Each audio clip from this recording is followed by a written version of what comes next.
I heard the man's voice before I even shut the door. Then her laugh. Too high, too sharp. It did not sound like how she used to laugh when it was just us and cheap wine and movie nights. The coats were not mine. 2 of them slung sloppy over the armchair boots under the radiator. Our Bluetooth speaker was running her party playlist, the one she always blasted when she wanted to feel 20 again. I did not need more than that. I stood in the kitchen looking at the 2 wine glasses on the counter, lipstick on one. His voice again muffled coming from the bedroom. She did not even close the door. She walked out in a black tank top, barefoot, not even startled.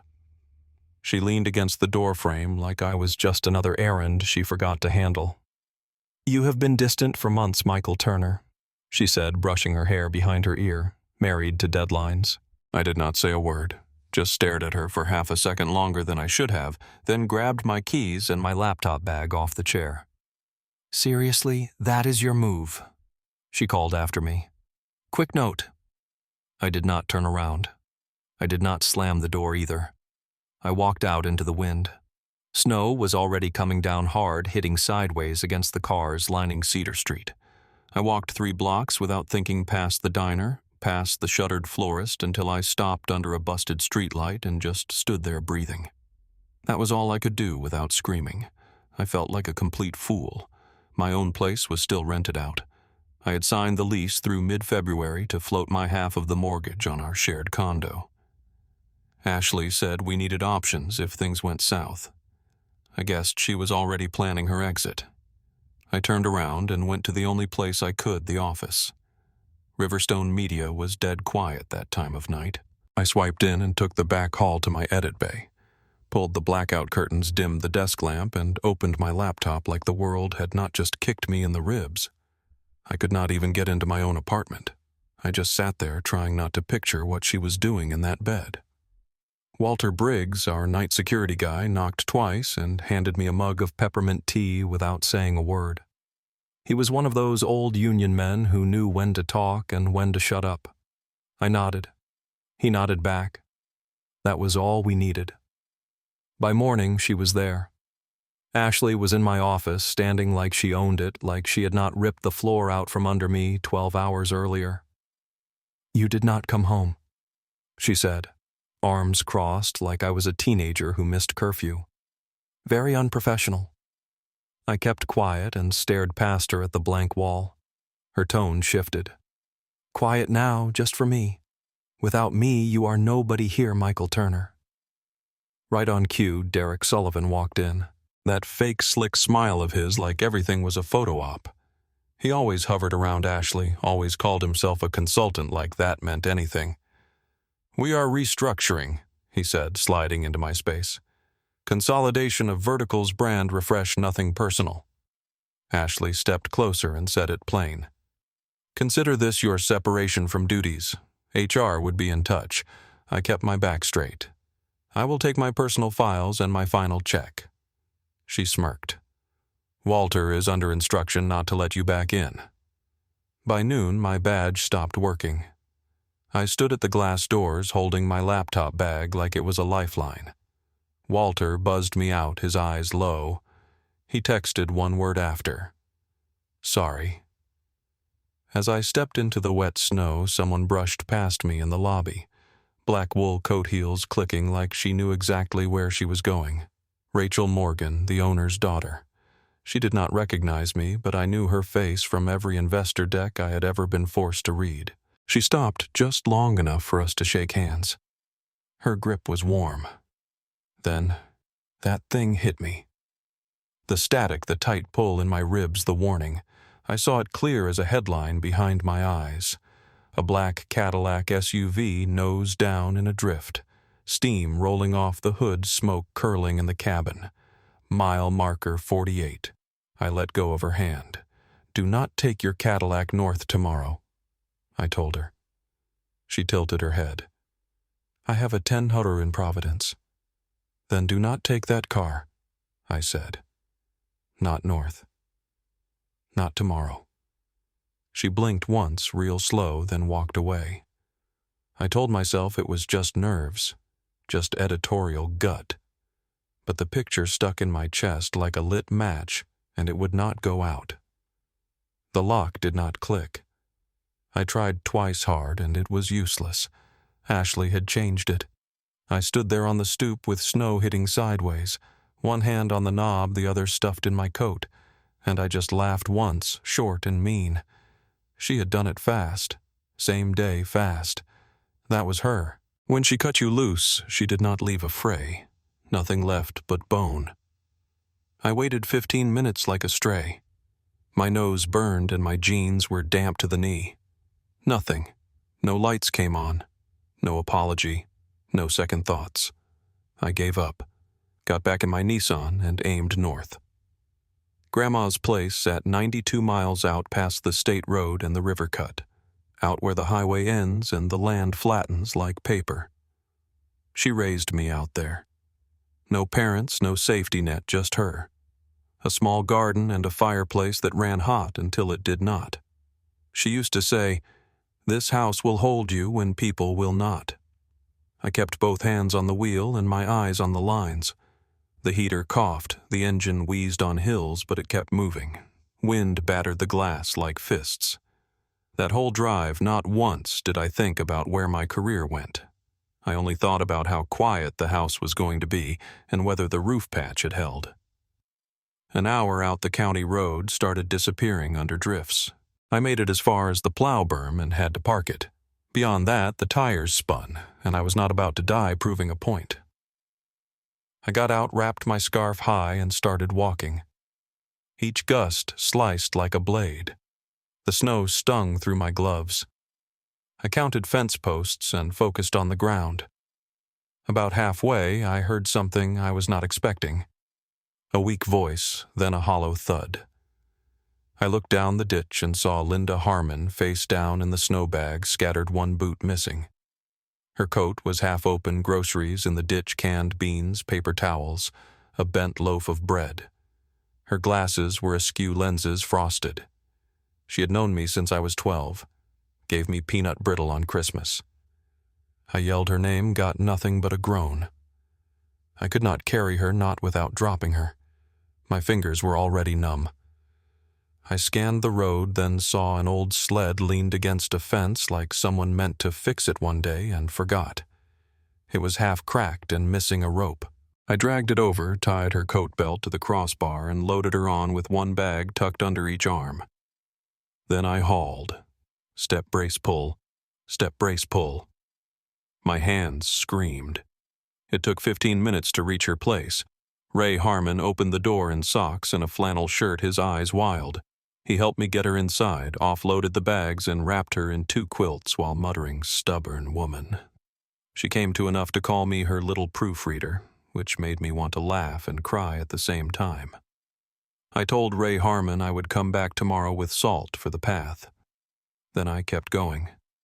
By the time I hit Grandma's place, I was shaking so bad I could not get the key to slide. The lock stuck like always, but the old butter knife trick worked. That first breath inside smelled like cedar dust and stale coffee. The silence nearly broke me. The kitchen window had cracked again. I taped it fast with what was left in the drawer. The logs I had split back in fall were low, maybe 8 left. I jammed 3 in the stove and lit them with pages from an old phone book. I did not bother unpacking. I just sat on the floor, hands pressed against the iron, trying to feel something through the gloves. I must have slept about an hour. When I woke up, my hands did not feel like mine. The skin was pale and waxy, and the knuckles looked wrong, tight, swollen like balloon joints. I could not flex my fingers without pain. I stood dizzy, and that was when the knock came. Not the wind, not a tree limb, a real knock. I opened the door and blinked hard. It was her. Rachel Morgan, black wool coat, cheeks, pink hair in a braid, snowflakes clinging to her sleeves. "Are you Michael Turner?" she asked, like she already knew. I nodded once, then leaned against the doorframe to stay upright. "How on earth did you find me out here?" She exhaled through her nose, shifting her weight. "I called Walter, told him I had seen you yesterday. He said if it is a storm you would come here, gave me the road name, said you were too stubborn to call anybody. Of course he did. Walter's loyalty did not talk. It acted. She stepped closer, brushing a curl off her forehead. On the northbound, just past mile 48, her driver had to swerve around a van half buried in the drift. Same spot I had warned her about. I let that sink in. My ribs felt tight again. I turned around, she added. Moved Providence to later switched into a sedan and told my assistant I was checking on something that could not wait. Her voice was steady. Not warm, not cold, just sure. By mid-afternoon, I heard it for myself. The scanner app on my phone crackled through the static. Black Cadillac SUV pulled from a snowbank at mile marker 48. Not hers. Same drift, same hour. She caught me watching my hands under the table lamp. They looked worse in the light. Red lines across the joints, stiff and purple near the thumbs. "Get your coat," she said, no hesitation. "I am not leaving you to lose your fingers." I wanted to argue. I told her I had handled worse, that I did not need help from the boss's daughter, but I did not say a word. I grabbed my coat and let her guide me outside down the porch steps into the car with the heater already running. At Lakeside General Hospital, she walked straight to the nurse's station and put her card on the counter like it was a shield. "This one needs triage," she said, nodding at me. "He is mine." And just like that, I was not drifting anymore.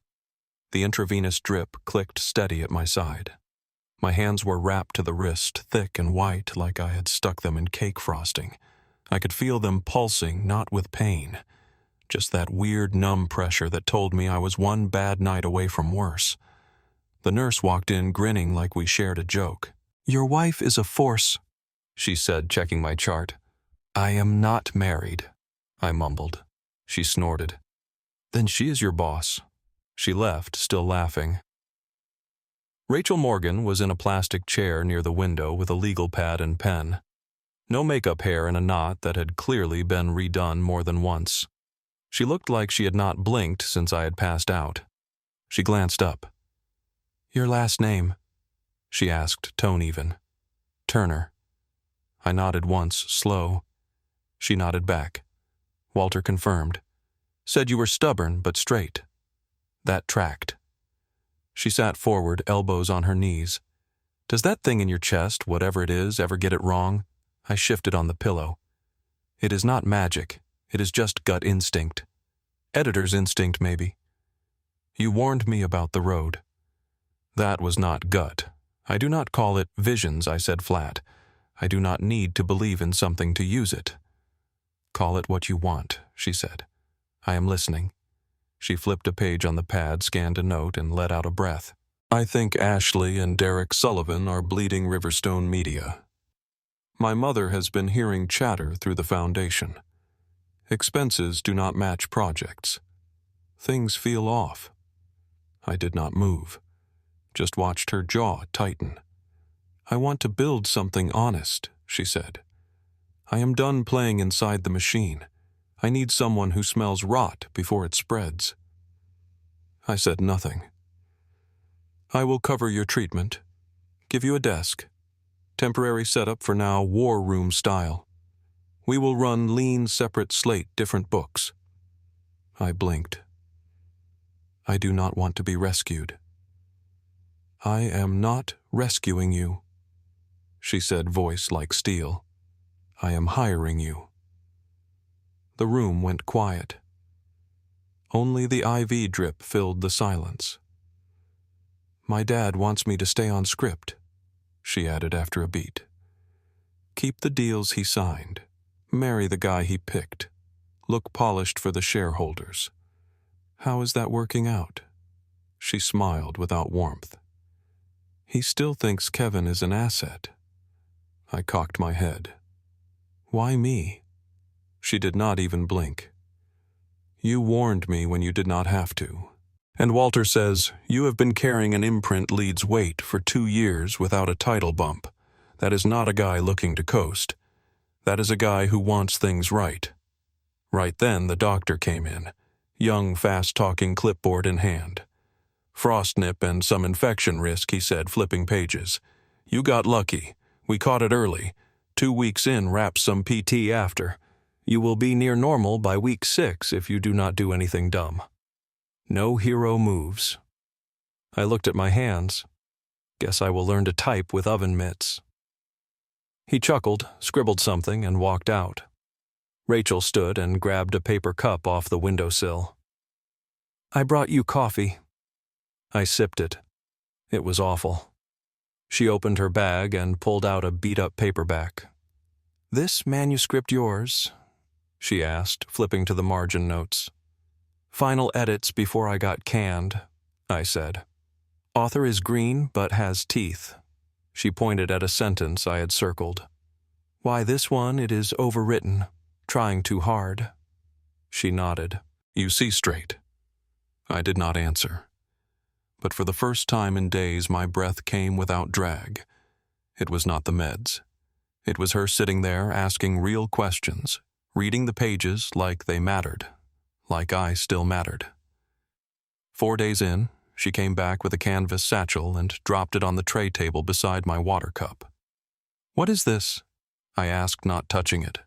Board packets, vendor files, some consulting invoices, all too neat, too round, and too vague. "You want me to sniff?" She met my eyes.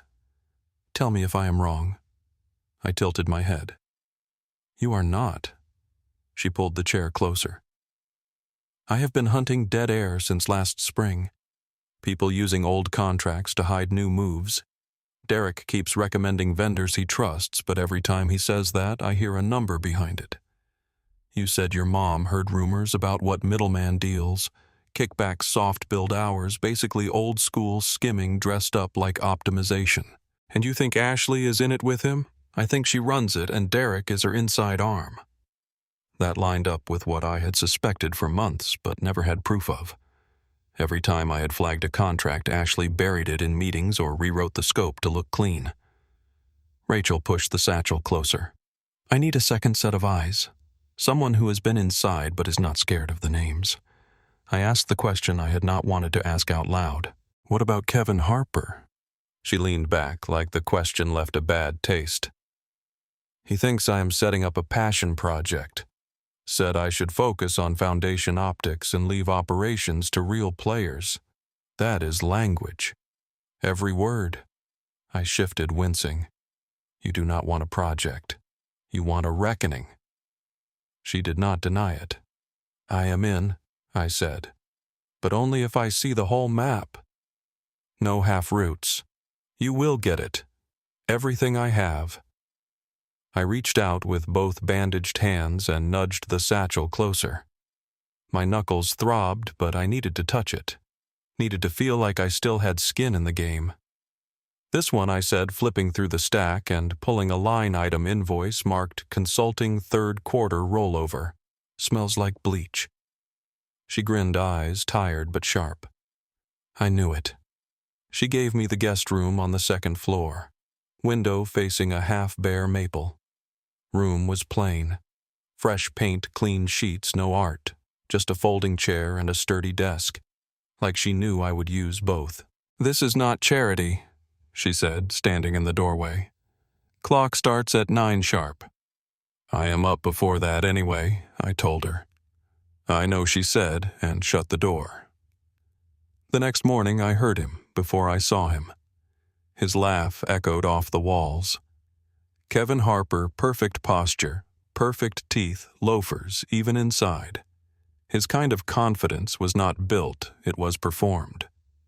When Rachel Morgan introduced us, he did not shake my hand, just looked me up and down like I was a contractor who tracked dirt.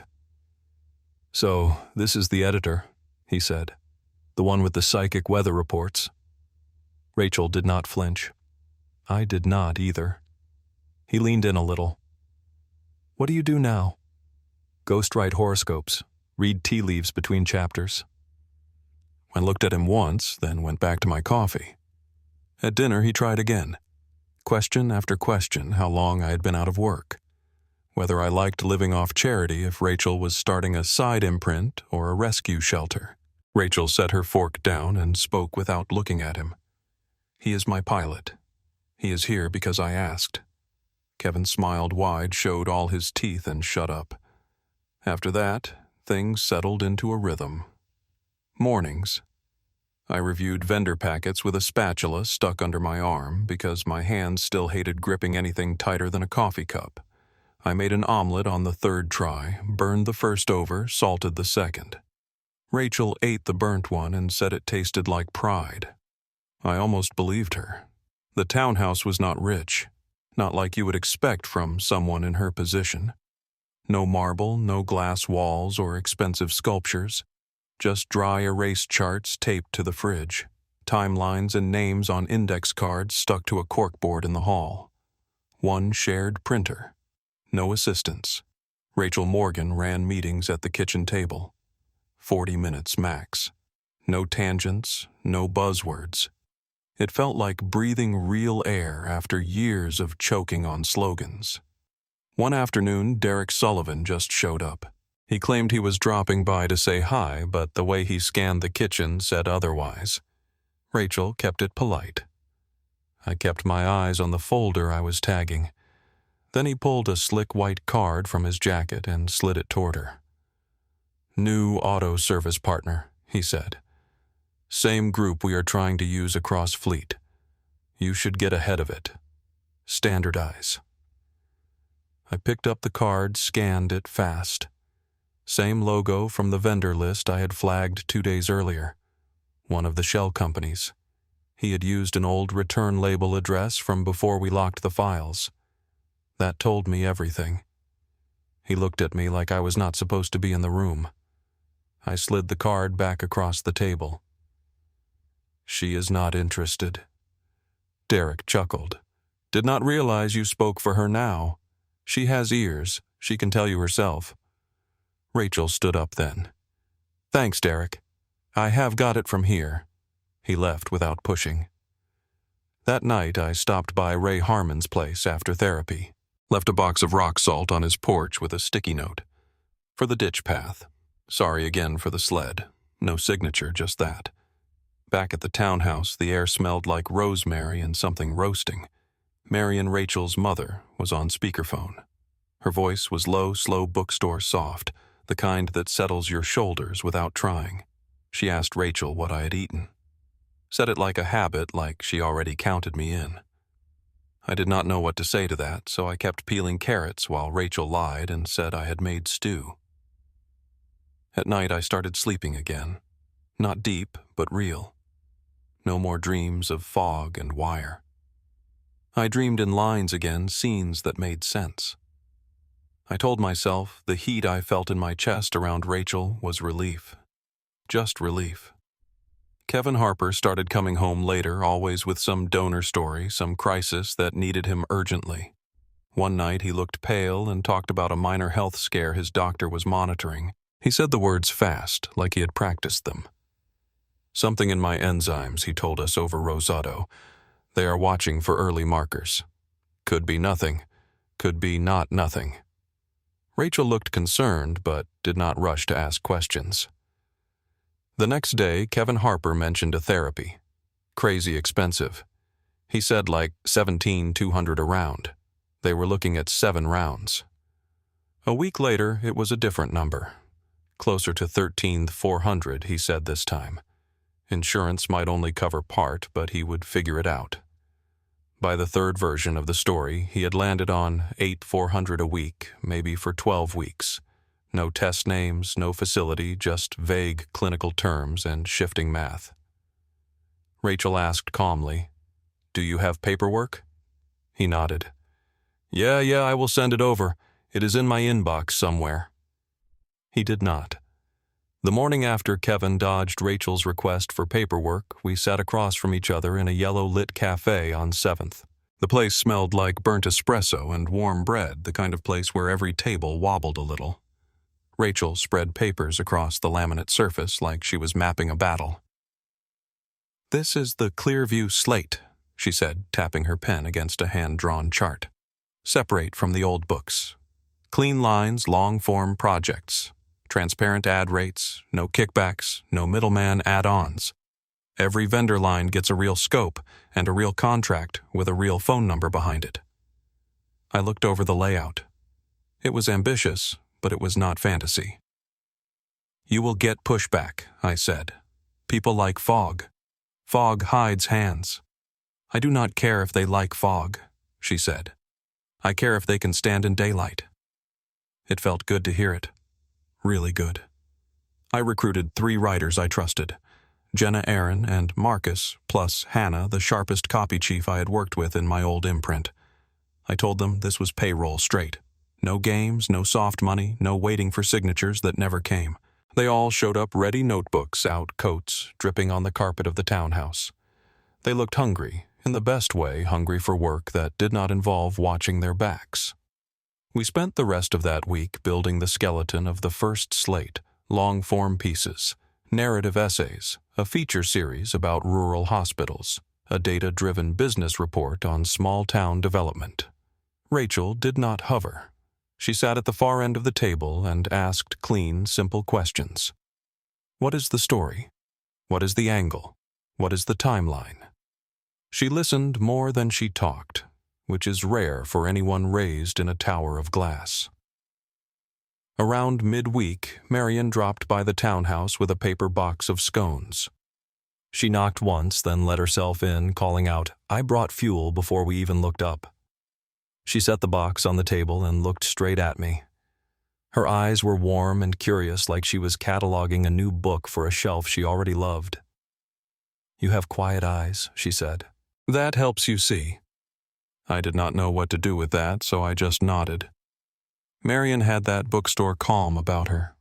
Soft sweaters, gentle voice, but sharp enough underneath that she saw everything without making you feel naked. While the writers brainstormed at the other end of the table, she told me stories about her old book club in a strip mall 20 years back. They would meet once a week with folding chairs, drink cheap coffee, and keep running tabs for folks who were between paychecks. People paid when they could, she said. If they could not, they brought homemade bread or shoveled snow. It balanced out. She said it like the world had once been that simple. Back before deals got slippery and families turned into headlines, I listened harder than I meant to. I kept picturing that life. Straight lines, warm bread neighbors who did not cut you loose over optics. At lunch, Rachel's phone buzzed with her father's name. She set it on speaker because she hates whispering. "Rachel," he said, voice deep, sharp, too smooth. "I am hearing chatter about you building an off-book slate." "It is not off books," she said. "It is transparent. That is the point. You are a Morgan." He said there are familial expectations. Stakeholder harmony to consider. Optics with Kevin in the frame.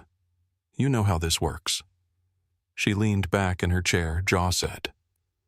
"Dad, I resign from your board in 60 days. Put it in writing.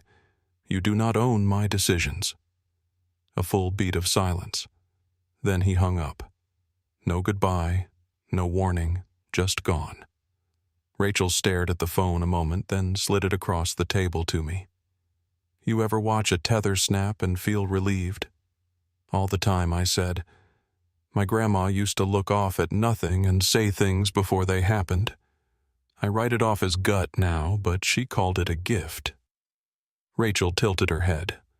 "Call it whatever helps you sleep." The rest of the afternoon we combed through vendor lists line by line. I flagged suspicious items. Rachel cross-checked board approvals. At one point, she asked if I would mind reaching out to someone in finance who would not sell us out or tip anything to Derek. I knew exactly who to call.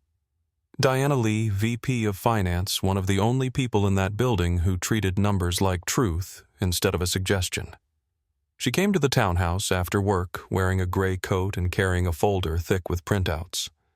She did not waste time on small talk. "Show me the names," she said. I slid them across the table. She circled the same lines I had almost instantly. Round numbers, vague scopes, recycled language, identical signatures. "These vendors are fake," she said. "Or at least repurposed. Somebody is running money through them. Somebody meaning who? Rachel asked. Diana gave a tight smile. You want me to say it out loud? Please, Rachel said. It smells like Derek's work, she replied. And whoever is giving him cover. She did not have to say Ashley's name. It sat in the middle of the table like a stain. While Rachel and Diana discussed next steps, my phone buzzed.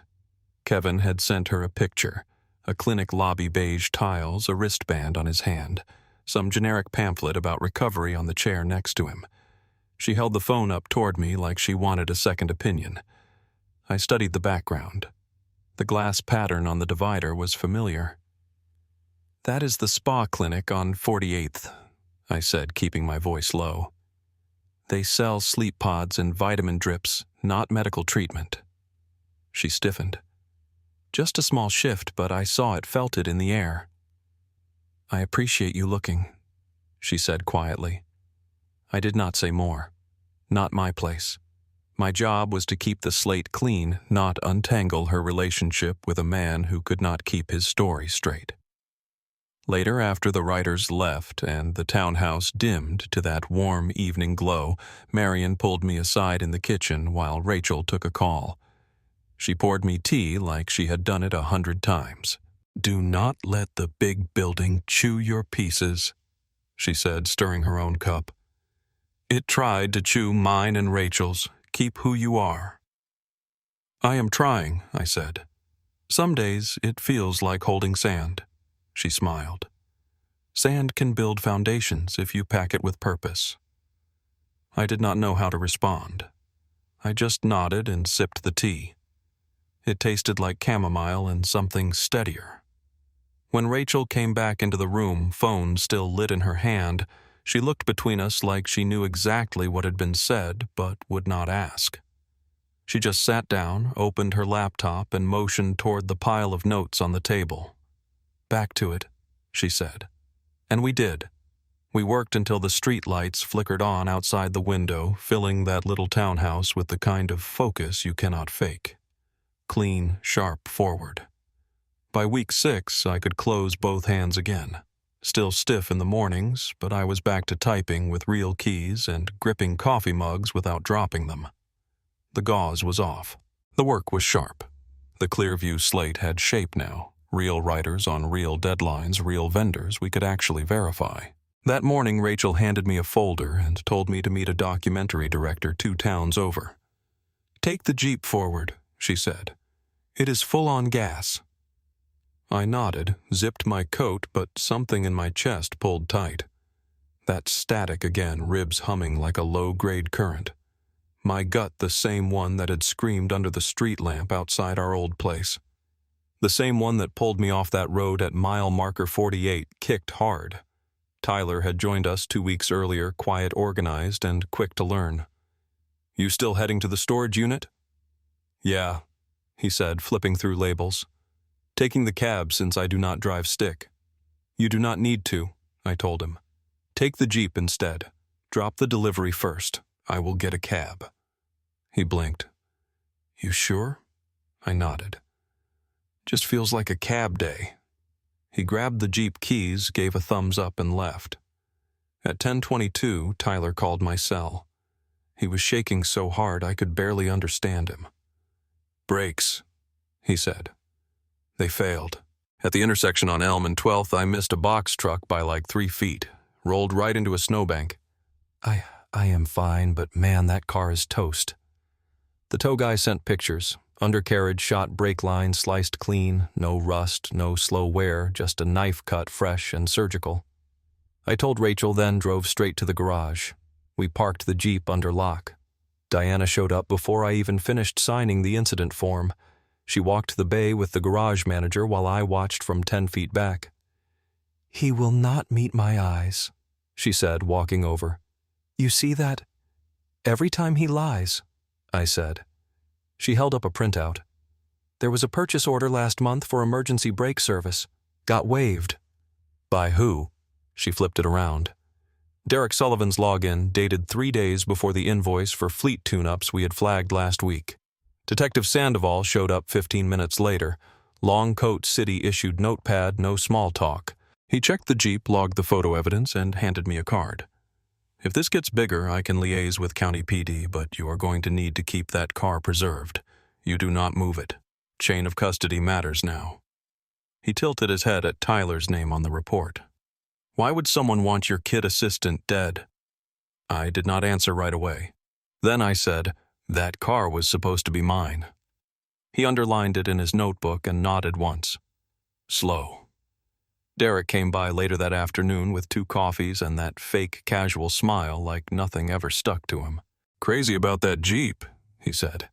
Good thing our service partner is responsive, huh? He handed me one of the cups like we were buddies again.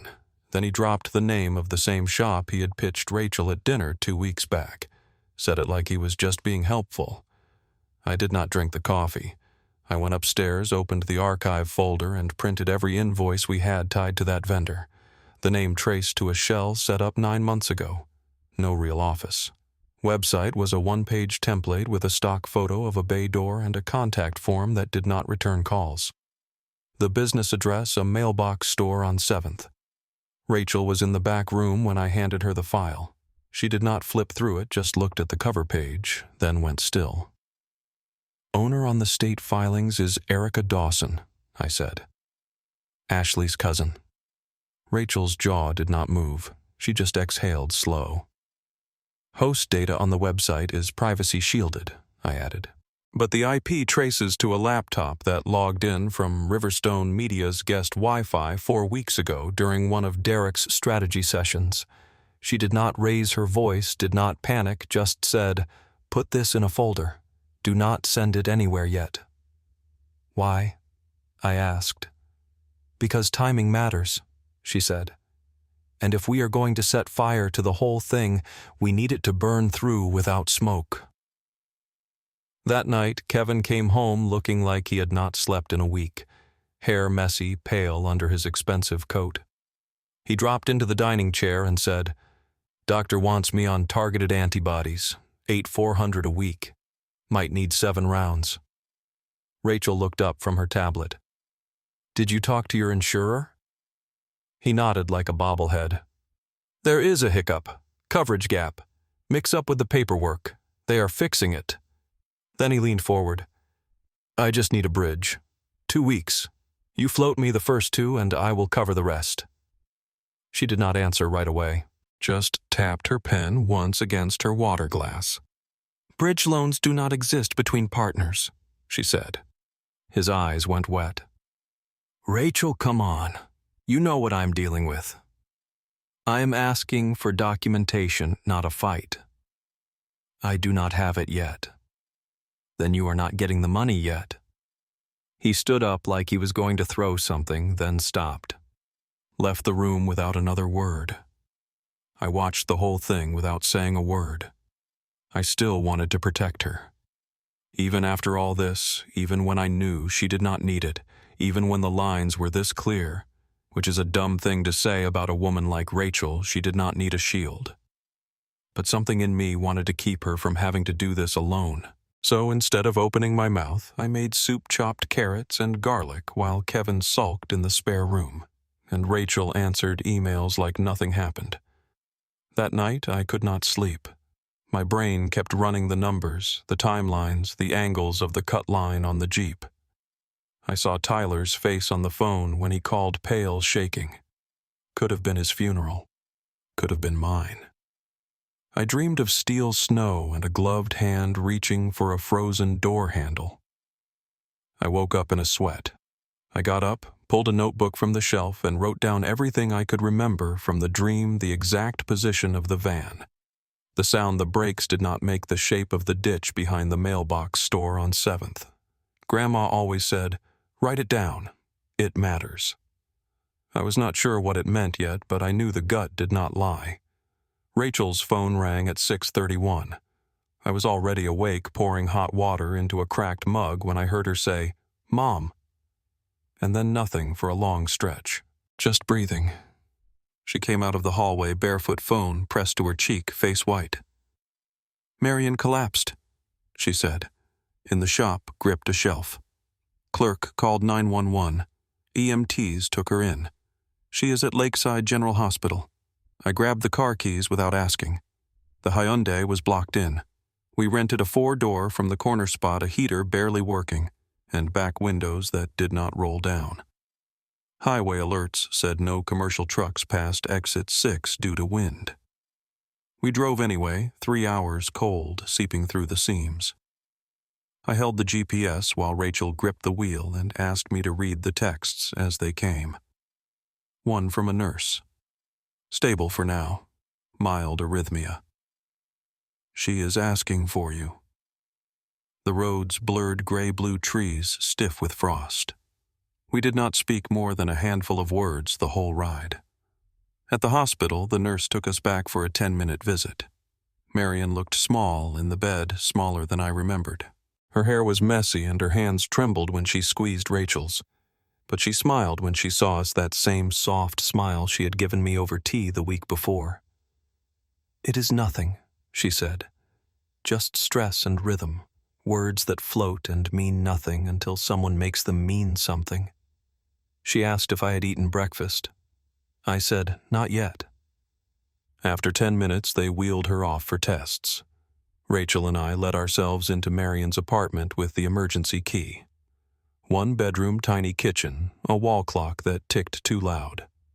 On the corkboard above the table were taped Polaroids of book club nights, 6 women holding mugs, stacks of paperbacks, 1 candle in a jelly jar.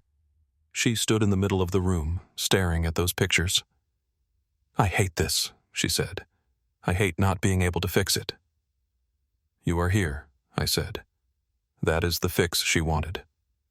We found eggs in the fridge, made them in a dented pan with 1 wobbly handle. She cracked. I stirred. No talking about Kevin, no emails, just eggs and plates and 2 chipped glasses of tap water. After we ate, she washed the pan and I dried it. The silence was comfortable, like the quiet between old friends. Later, we curled up on the second-hand couch under a thin knit blanket that smelled like lavender and dust. She leaned into me, shoulder-warm face close. We stayed quiet. I am not a poet, so I will not dress it up. She kissed me, slow, careful, honest. I kissed her back. My fingers did not shake for the first time in weeks. I pulled back just long enough to ask, "Are you sure?" She nodded once. Not soft, firm. We drew the shades. I will leave it at that. Sometime around 4, I woke up to the smell of rain through the cracked window. Rachel slept curled toward me, steady arms tucked tight. I made coffee in Marion's old drip pot. It tasted like cardboard and pennies, but I drank it anyway. Sitting in the kitchen, staring at nothing. I could see a life here.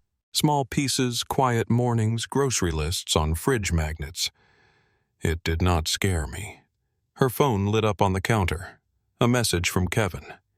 He had sent a selfie from a hospital hallway, one of those polished lobbies with brushed metal chairs and sterile lighting.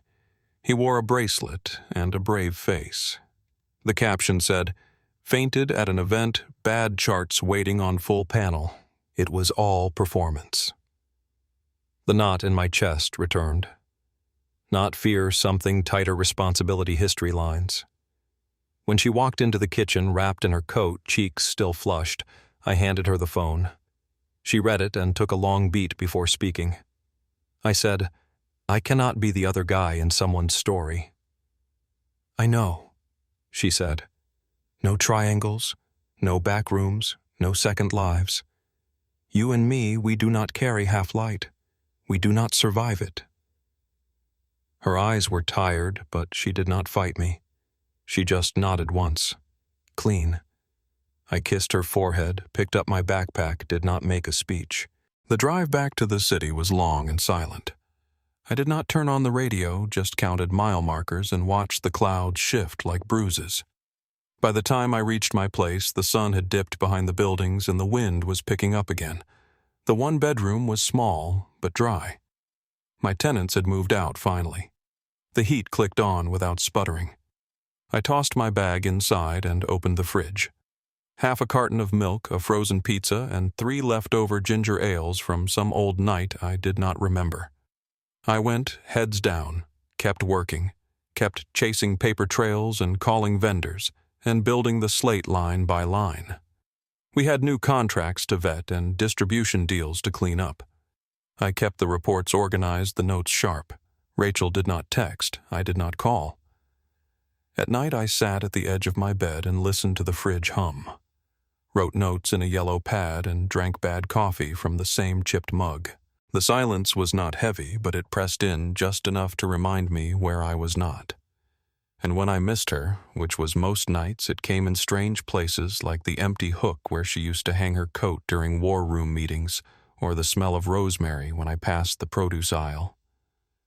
I missed her in the kitchen, in the emails I almost forwarded, in the jokes I did not send because no one else would get them. I missed her like a bruise. Quiet but deep. But clean is clean. And sometimes clean has to be enough. Work kept my hands from shaking. I spent the next week building out the editorial calendar line by line, reconfirmed deliverables with writers, double-checked vendor contracts, pulled old invoices into one shared tracker, and highlighted anything with round numbers or recycled language. I brought in a data stringer. Jenna knew a guy who used to pull shell trails for a watchdog blog. He worked quiet and fast. Every time something smelled off, he followed it like a bloodhound. I did not hear much from Rachel, just task notes and timestamps, but the work flowed like it was oxygen. Then, at 12:14 a.m., my phone lit up. Text from her. 3 words. Got something. Now I called her. She picked up on the second ring breath, short like she had just run upstairs. I was combing through Derek's trash folder, she said. Auto Recovery caught a draft before he wiped it. It is a payout routing doc. Consulting fees flagged to a family LLC. Whose family? Erica Dawson. Ashley's cousin. She sent the file over. Subject line: 4th quarter engagement structure. Attachments: spreadsheet. Line item scope: vague milestones. LLC address was a mailbox suite in Buffalo. Bank routing matched a deposit we had flagged last quarter. Diana came in early the next day. I told her what we found. She did not blink, just said, "Give me 20 minutes." She came back with 3 more. Same pattern. End of quarter bumps. Nonsense scopes. No tangible deliverables. Just oversight and audit fees with broad phrases like strategic alignment and vendor continuity. We did not talk theory anymore. It was fact now. Rachel did not wait for consensus. She built a fake vendor shell, 1-page site dummy email invoice for $1,360. Legit looking, but just off enough to smell funny. We sent the test invoice through the usual system. Derek moved it within the hour. He CC'd Ashley from her personal Gmail. That was the tell. We brought in Detective Sandoval that afternoon. Marion insisted, said there were lines you did not cross, and this one had been crossed 3 times over. Sandoval told Rachel to keep acting normal. Do not tip anyone. Do not fire anyone yet. Just keep collecting. We mirrored the Gmail thread, exported the CC logs, printed everything with a timestamp. Diana notarized the copies. Company counsel verified chain of custody. Took 4 hours, and every second of it felt like defusing a bomb. Kevin showed up that night with a manila folder and a speech about second chances. Inside was a printed email chain from a clinic in New Jersey, plus a medical form half-filled. Letter had said Horizon Specialty Center, but I recognized the logo from a last-year press kit. Rachel did not even open it. She called the clinic, asked for verification. The receptionist checked the date of birth and the name.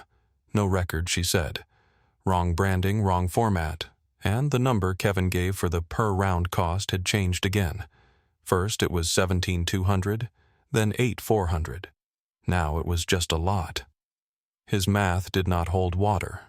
Nothing did. She told him to pack a bag. He threw a fit, knocked a small vase off the windowsill. One Marion had picked out from a roadside flea market, the kind of cheap thing that means something when it has been around long enough. "You are cold," he said. Rachel stood there quiet. "No, I am done." He left with a half-zip duffel and no eye contact. Derek showed up 2 days later, said he was just here for a ride. Like that explained anything. He walked in and found Diana, Rachel, and one of the lawyers sitting at the dining table with hard copies of the vendor logs. I was at the counter reading timestamps off the mirrored inboxes. He stopped in the doorway, face blank like a computer that had just crashed.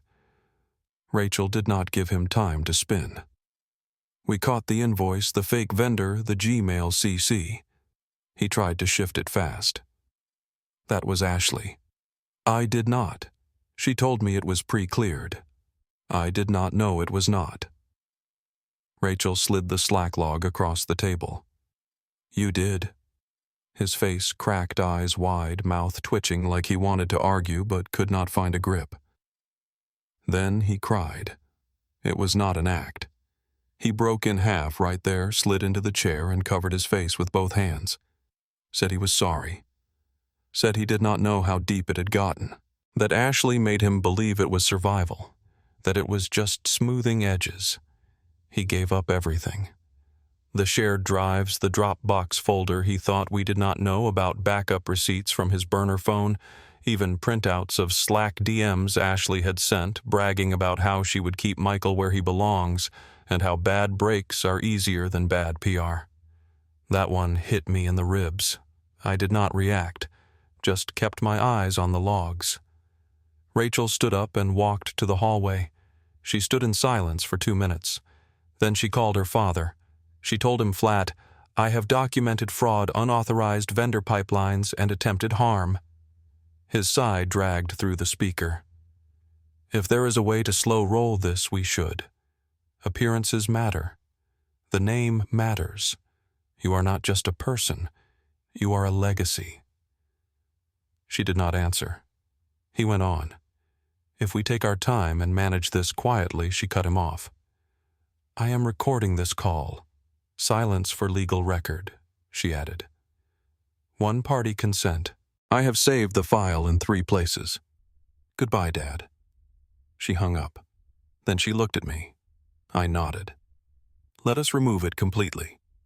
The Riverstone Media All Hands was set for a Tuesday. 10 o'clock sharp fluorescent humming interim HR on the left, legal on the right. Rachel at the front blazer, pressed sleeves rolled calm, voice eyes clear. She opened with a simple line. "You deserve the full story." Then she laid it all out. Timeline transactions, names no euphemisms, no shielded terms. She did not say errors or lapses in judgment. She called it what it was, fraud, collusion, endangerment. Diana took over for the vendor flows. She showed the paper trail like she had rehearsed it in her sleep. 4 LLCs, dozens of invoices, a dozen pass-through accounts. She ended with a mirrored Slack message from Derek, admitting he had smoothed the process for a friend with family ties. People in the room stopped blinking. Detective Sandoval stood in the back, arms folded next to a county officer in plain clothes. They did not move, not until Ashley was halfway through her rebuttal. She called the sting invoice entrapment, said it was innovation under pressure, and threw in that I was a scorned junior with delusions of legacy. That one almost made me laugh. I did not. I just stepped forward, clicked the projector remote, and pulled up 4 vendor filings with her signature on every last one. Silence followed. Not long, but long enough to hear the breath leave her body. Then the cuffs came out. Derek did not look at me when he signed the cooperation agreement. He did not apologize either, and I did not expect him to. That was on him. By sundown, Kevin had posted a Notes app screenshot with the usual self-preservation script, vague mentions of mental health pressure and being led astray. Not one word about Rachel, not one about the company. 2 clients dropped him that night. At 3:03 in the morning, he texted me. "We were both victims of the same system. You more than anyone should understand that." I did not reply. Nothing to say to a man who saw every wound as a stage light. Rachel's father booked a press breakfast at the West Haven Club and sat behind a polished podium talking about a regrettable chapter in a proud company's history. He wore the usual flag pin, said all the right sentences, paused where he was supposed to. What stuck with people was the fact that Rachel did not stand behind him. Authors notice where you stand. Marion gave a speech 3 days later at a community center reading event. No script, no podium, just a small mic and a metal stand and her calm bookstore voice. "We pay full price for truth," she said. "No discounts for bloodlines." 10 minutes later, our team inbox lit up. 5 independent outlets wanted access to the Clearview slate. We built a fund for Tyler, the kid who almost died in my place. We set the target at 32,000. It cleared 38,500 in 9 days. Anonymous donation at the top was a perfect match. Over the next weeks, work found its rhythm again. Rachel. I checked in on Linda every other weekend. Ray said she had fallen twice in 3 weeks, even with the salt. I found a rehab facility 33 miles out, modest, clean, safe, and drove her there myself one Sunday morning. She wore 2 coats and called me an unclaimed blessing in front of the intake nurse. Just before I left, she squeezed my good hand and said, "Your grandma would be proud." She raised you square. I did not say anything, just nodded. Walter Briggs left a voicemail 2 nights later. "Saw you on that live panel," he said. "Do not go Hollywood on me, you hear? You start wearing scarves indoors. I am taking your name off the fishing plaque." I laughed harder than I had in weeks. By the end of the month, the Clearview slate was not an idea anymore. It was real. Whiteboards, active contracts, phone lines that rang the smell of cheap coffee and dry erase markers. We took turns restocking paper. We walked over to pick up our own lunches. Nothing glossy, nothing inflated, just honest work. The kind that washes you clean if you let it. I was folding laundry. Last load shirts still warm when she knocked. No driver, no assistant, no carefully worded subject line. Just Rachel standing in the doorway of my 1 bedroom in that black coat she wore when it mattered, hair pulled back, no makeup, no armor. Same look she gave me in the lobby that first week. The one that said, "I have already made up my mind." I opened the door and stepped aside. She walked in slow, looked around the place like she was seeing it for the first time. Books stacked 2 deep on the shelves, the pothos plant still trailing across the window ledge scar on the countertop from when I left a hot pan too close to the edge. She touched the back of a dining chair and said, "It looks like you." And I knew she meant it the way nobody had ever meant it before. She turned to face me. I do not want a life built for other people. I do not want deals that rot my hands. I do not want the kind of love you hide because the timing is messy. I did not say anything yet. She was not done. I want something clean. Us on paper in daylight. It hit me low. Not in a painful way, just deep like breath you forgot you were holding. I thought about my grandma sitting on the back steps in winter cigarette in one hand, thermos of weak coffee in the other. She used to say, "You can call it gut if it helps, but some of us get given extra eyes. Use them for good." I spent years pretending I did not have them, or worse, ignoring what they saw. So I told Rachel the truth. I cannot promise I will always see what is coming, but if I do, I will tell you, even if it costs me something. She smiled soft and sure. "Deal," she said. We sat down at the table, no ceremony, talked like people who had work to do and did not want to screw it up. We made lists, not dreams terms.